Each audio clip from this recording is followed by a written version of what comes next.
Benz, dalihan mo para mabutan natin siya sa iskinita. Sige dong, tara. Yeah, samahan ka na namin. Delikado kasi rito. Marami adik dito eh. Kuya, pwede ba?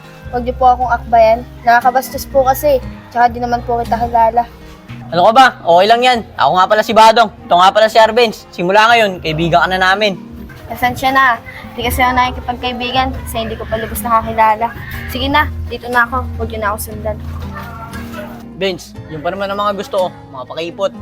Sa tingin ko naman dong, kayang-kaya mo yun. Papasagot mo agad yun. Tara na, bukas na lang, uwi na tayo. Sige, tara. Nay, ang tagal naman po ni Iya bumalik. Saan kaya siya bumili?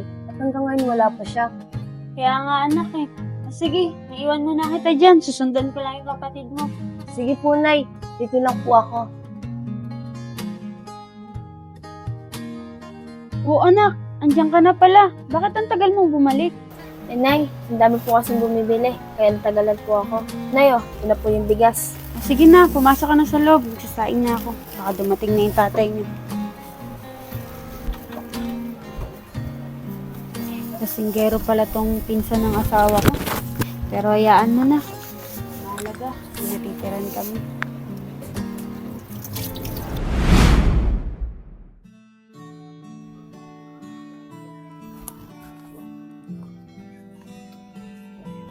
Mahal, pasok na ako.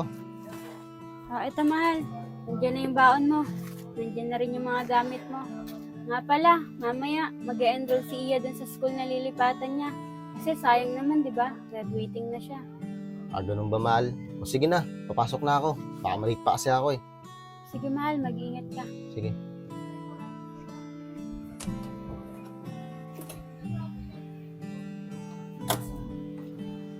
O anak, asan yung kapatid mo? Anay, nandun po siya sa CR. Nag-aasikaso na po siya. Oo nga pala, Nay. Buti po nakahanap na po si tatay ng trabaho. Hindi na po tayo siguro magiging pabigat kay tito. Oo nga anak eh, tsaka medyo maganda yung napasukan ng papa mo. Tsaka pag nakaipon-ipon na tayo, makakaalis na tayo dito. Kasi syempre, nakakaya rin sa tito nyo na nakikitira lang tayo dito. Tapos, 4 pa tayo. Oo nga po, Nay eh. Gusto ko na rin po talaga umalis dito. Tsaka iniisip ko rin po kasi si tito. Iba nga po, lagi po siyang nagiinom. Tapos kasama niya po yung mga tropa niyang lalaki. Hindi po sa ano, Nay ah. Pero nakakailang po kasi bilang babae. Kaya nga anak eh, hayaan nyo, tiis-tiis lang. Makakaipon din kami ng tatay nyo. Makakaalis din tayo dito. Tsaka po, Nay, sana po makaipon po agad kayo ni tatay. Oo nga anak eh, pero huwag mo na munang isipin yan ngayon. Iya, hindi ka pa ba tapos dyan? Anong oras na oh? Lalakarin lang natin papuntang school. Nay, patapos na po.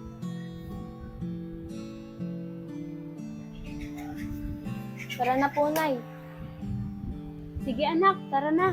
Kikay anak, maiwan ka muna namin dito ah. Maglaka na lang ng pinto. Baka anong oras na kami makauwi eh. Medyo malayo rin kasi yung lalakarin namin. Sige po, Nay. Ingat po kayo, ha? Iya, tara na.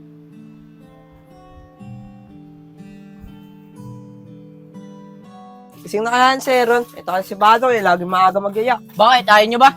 Hindi dong, sama kami dyan. Sige, tara na. Bilisan nyo. Aaron? Aaron? Oh, ang aga nyo ah. Tara dito, pre. May sasabihin ako. Sige, wait lang.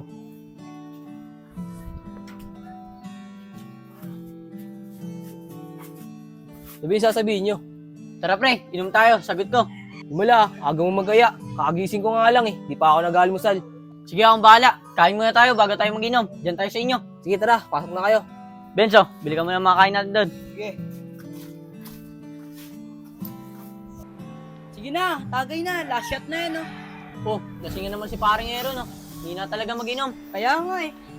Sila tito yun, ah. Mag-iinom na naman siguro sila. Di ko nalak ng pinto. Lock ko nga muna. Ano dong, bibil pa ba tayo? Oo, yaman na yan si Aaron. Lagi naman lasing yan eh. Kaya nga eh, mahina kasi yan mag-inom. Wala, mahina. Wala po naman sila nanay. Hindi naman siguro pababayaan ni tito. Kaya dapat hindi ako mag-iisip ng masama. Kikay, kalma. Umalma ka. Ano Ron, kaya pa ba? Wala anak, hindi na sumasagot. Tulog na to.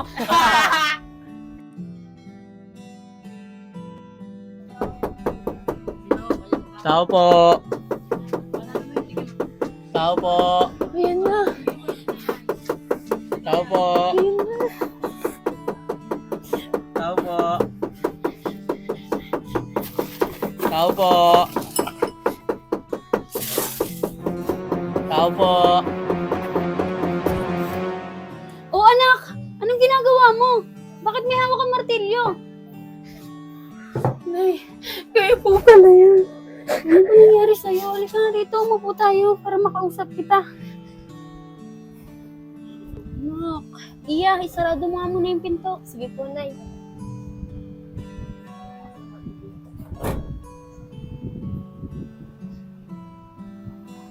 Anak, ano ba talaga nangyari? Bakit parang takot na takot ka? Kasi, Nay, kanina po nung umalis kayo, narinig ko po na nagiinuman po sila dito sa labas. Tapos natulog po ulit ako. Tapos nagising ako, tapos may naririnig po akong kumakatok na malakas. Kaya po takot na takot ako at kumuha po ako ng martilyo.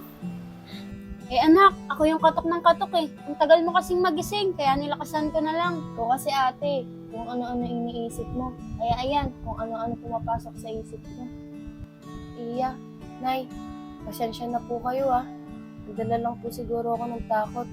Sige Nay, simula po ngayon, hindi ko na po sila pag-iisipan ng masama. Oo, tama yan anak. O sige na, kumain na tayo. Bumili kami ng lutong ulam ni Iya sa labas. Sige po, Nay.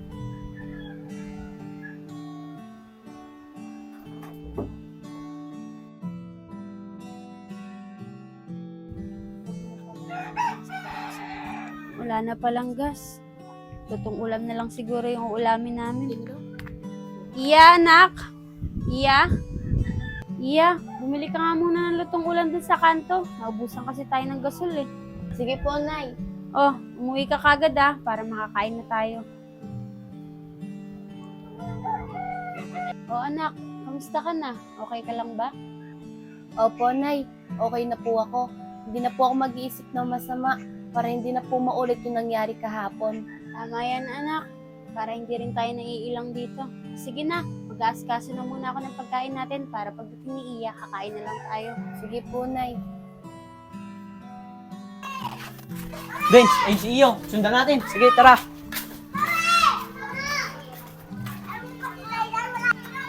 Benz, saan kaya pupunta yun? Hindi ko nga din alam eh. Pero sundan na lang natin. Sige, tara. Tara, Benz. Mukhang bibiling ulam lang to. Sundan natin. Sige, tara.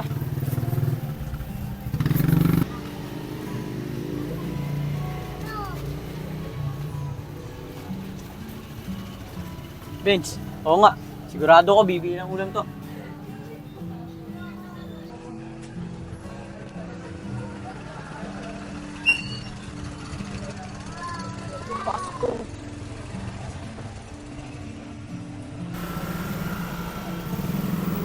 Benz, pabalik na siya. Tara na.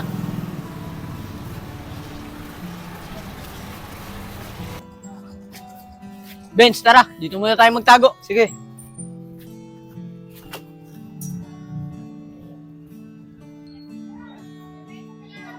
Benz, paano kaya madidiskarte yan to siya? Eh, ang daming tao. Basta, sundan na lang natin. Hanap lang tayo ng kempo dun sa walang tao.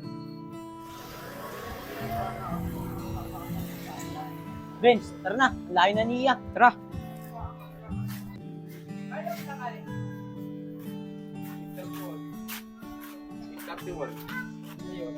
Benz, sakto. Walang ganun tao. Sige na, tara na. Lapitan natin. Sige.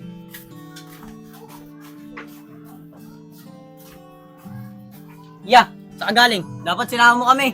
Alam mo naman delikado dito eh. Baka mabastos ka pa. Kayo na naman. Tsaka wag mo nga ako akbayan. Sa tutuusin nga, ikaw tong bastos eh. Yan ang gusto ko sa babae. Palaban.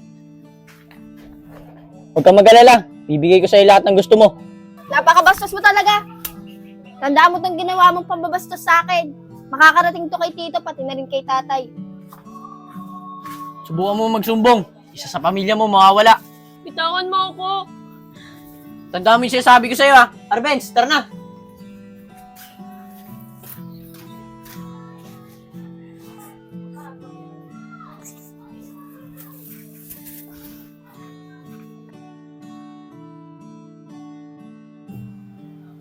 O anak, andyan na pala si Iya. Tara, kumain na tayo. Nay, ito na po yung ulam. Oh, anak, ano nangyari sa'yo? Ba't parang umiyak ka? Iya, umamin ka nga. Ano nangyari sa'yo? Subukan mo magsumbong. Isa sa pamilya mo mawawala. Tandaan mo yung sinasabi ko sa'yo ha. Arbenz, tara na. Hoy, Iya, tinatanong ka ni nanay. Ano ba kasi nangyari sa'yo? Ate, Nay, wala po. Iniisip ko lang po kasi yung buhay natin. Kasi po nakikitira lang po tayo. Ano ka ba anak? Akala ko naman kung anong iniisip mo. Huwag mo nang isipin yun. Nakakaraos din tayo. Tara na, kumain na tayo. Tara na po.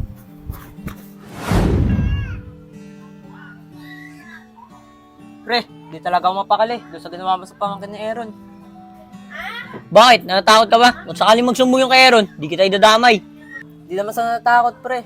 Siyempre, kaibigan natin si Aaron. Paano kung magsumbong talaga yun? Siguro naman di magsusumbong yun kasi binantaan ko siya. Pag nagsumbong siya, may mawawala sa pamilya niya. Sa bagay. Pero pre, wag pa rin tayo magpakampante. Sige na, huwag ka na mag-isip ng ganyan. Tara na! Tara.